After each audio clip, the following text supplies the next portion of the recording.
불빛 너로 인해 다시 타오르는 내 눈빛 마치 오래전부터 널 사랑한 것 같아 뭔가에 끌리다 끌려온 건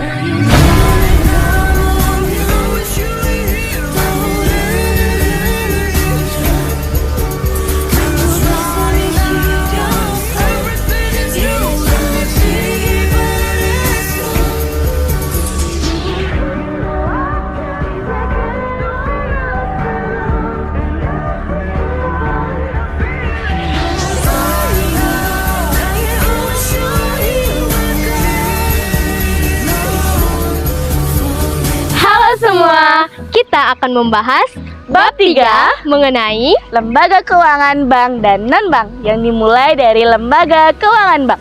Selamat menyaksikan dan salam ekonomi.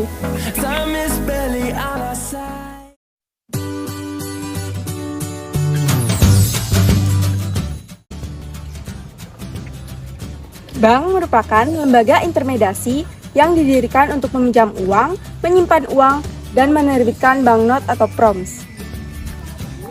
Pada 1983, dikeluarkannya kebijakan berupa penghapusan pagu kredit. Bank bebas menetapkan suku bunga kredit, tabungan, deposito, serta menghentikan pemberian kredit likuiditas Bank Indonesia atau KLB. Tahun 1988, munculnya kebijakan Regulasi Perbankan 27 Oktober 1988 atau disebut Pakto 88 tahun 1990-an. Bank Indonesia mengeluarkan paket kebijakan 28 Februari 1991 terkait munculnya kebijakan ini menjadikan bank-bank baru dengan aturan-aturan sebagai berikut. Yang pertama, bank dan lembaga keuangan bukan bank dapat memunculkan sertifikat deposito serta tanpa pengeluaran. Yang kedua, perlu izin semua bank dapat menyelenggarakan tabanas atau tabungan lain. Krisis perbankan yang demikian parah pada kurun waktu 1997 sampai 1998 memaksa pemerintah dan Bank Indonesia untuk melakukan pembenahan di sektor perbankan. Untuk menanggulangi krisis, maka mereka melaksanakan rekapitalisasi perbankan dan menelan dana lebih dari 400 triliun terhadap 27 bank dan melakukan pengambil alihan kepemilikan terhadap 7 bank lainnya. Dalam rangka melakukan stabilitas sistem keuangan dan mencegah terulangnya krisis, maka diperkuat kerangka pengaturan pembayaran dengan menyusun rencana implementasi yang jelas, meningkatkan infrastruktur pembayaran dengan mengembangkan real-time gross, dan meningkatkan persyaratan modal bagi pendirian bank baru. Pada tahun 2008, perekonomian Indonesia mengalami berbagai rintangan dan kendala yang dihadapi, sehingga memaksa para pelaku usaha dan pengusaha dari berbagai sektor untuk melakukan revisi atau perubahan terhadap target pendapatan, pertumbuhan, serta rencana bisnis investasi. Krisis keuangan global terjadi di tahun ini dan dampaknya mulai dirasakan oleh negara berkembang, khususnya Indonesia. Meskipun belum separah yang dialami negara maju, tetapi banyak ramalan yang memperkirakan dampak resesi ekonomi dunia akan terasa pada tahun mendatang. Seiring berjalannya waktu, kondisi perbankan di Indonesia semakin mengalami peningkatan. Peningkatan tersebut dilihat dari berkurangnya likuiditas perbankan serta tumbuhnya total kredit perbankan. Penghimpunan dana dengan arti bahwa bank memiliki beberapa sumber dana yang terdiri dari bank sendiri berupa setoran modal awal pada saat pendirian bank dan dana yang berasal dari masyarakat luas yang dikumpulkan dengan cara berbagai produk simpanan bank yang disediakan seperti simpanan giro, deposito, serta tabanas. Yang kedua, sebagai penyalur dana antara bank dan masyarakat. Yang ketiga, pelayanan jasa bank. Jenis-jenis bank dapat dilihat dari berbagai segi. Dimulai dari segi kepemilikan, ada bank milik pemerintah seperti BRI dan BNI, bank milik swasta nasional seperti BCA dan Danamon, bank milik koperasi seperti Bank Koperasi Indonesia, bank milik campuran yang dimiliki oleh pihak asing dan swasta nasional seperti Bank Sakura Swadharma, dan bank milik pihak asing seperti American Express Bank. Kemudian dari segi statusnya ada bank devisa dan bank non-devisa. Bank devisa itu melakukan transaksi ke luar negeri, sedangkan bank non-devisa belum memiliki izin untuk transaksi ke luar negeri. Kemudian dari segi cara menentukan harga, yang pertama ada bank konvensional atau barat yang menggunakan sistem bunga sebagai harga, dan juga bank syariah yang menggunakan harga dengan prinsip bagi hasil. Dan yang terakhir dari segi fungsinya, ada yang pertama yaitu bank sentral, bank umum, bank perkreditan rakyat atau BPR, dan juga bank syariah. Prinsip kegiatan usaha. Yang pertama itu ada kehati-hatian, yang kedua ada kepercayaan antara bank dengan nasabahnya, yang ketiga itu ada kerahasiaan.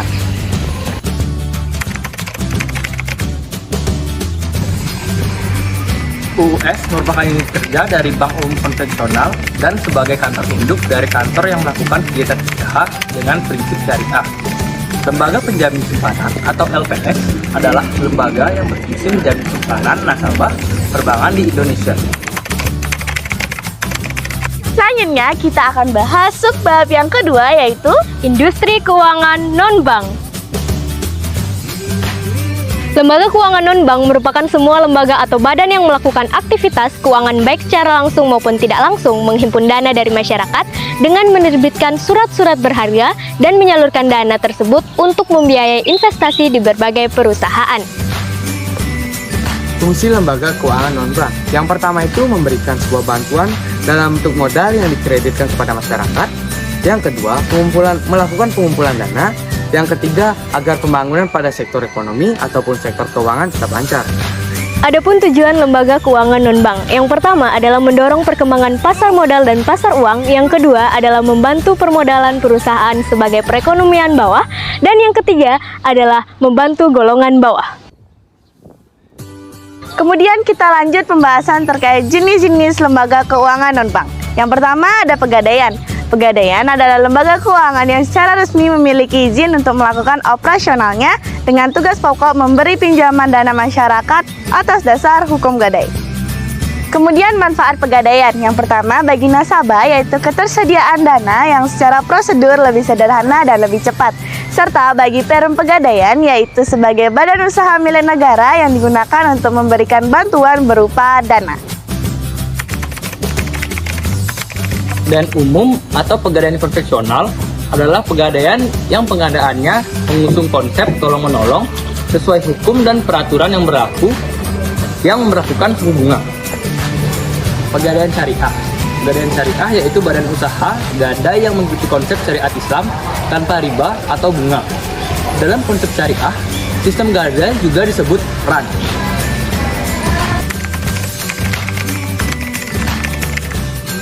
Tahukah kalian apa sih itu pasar modal? Pasar modal merupakan pasar yang mempertemukan pihak yang menawarkan dan pihak yang memerlukan dana jangka panjang, yaitu lebih dari 1 tahun. Kemudian ada fungsi pasar modal. Yang pertama, pasar modal sebagai sarana penambah modal bagi usaha perusahaan dapat memperoleh dana dengan cara menjual saham ke pasar modal. Yang kedua, pasar modal sebagai sarana pemerataan pendapat. Setelah jangka waktu tertentu, saham-saham yang telah diberikan akan memberikan dividen bagian dari keuntungan perusahaan kepada para pembelinya. Yang ketiga, pasar modal sebagai sarana peningkatan kapasitas produksi melalui adanya tambahan modal yang diperoleh dari pasar modal, maka produktivitas perusahaan akan meningkat. D. Pasar modal sebagai sarana penciptaan tenaga kerja. E. Pasar modal sebagai sarana peningkatan pendapatan negara. F. Pasar modal sebagai indikator perekonomian negara.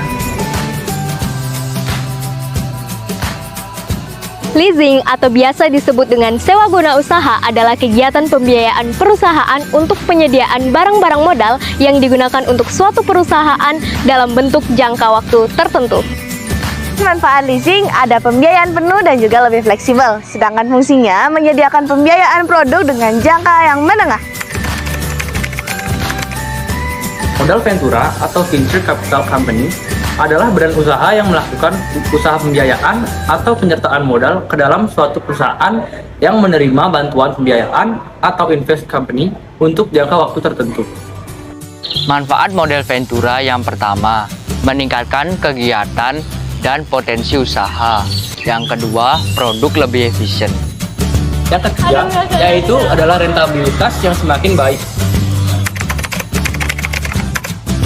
Koperasi ialah badan usaha yang melandaskan kegiatannya pada prinsip koperasi sekaligus sebagai gerakan ekonomi rakyat berdasarkan asas kekeluargaan serta asas gotong royong dengan tujuan untuk mengemban kemampuan ekonomi anggota, mempertinggi kualitas kehidupan, serta memperkokoh perekonomian. Jenis-jenis usaha koperasi. Pertama, koperasi konsumsi, yaitu menyediakan keperluan barang harian. 2. Koperasi produksi, yakni menampung barang produksi anggota. Lalu ada koperasi simpan pinjam dan koperasi serba usaha.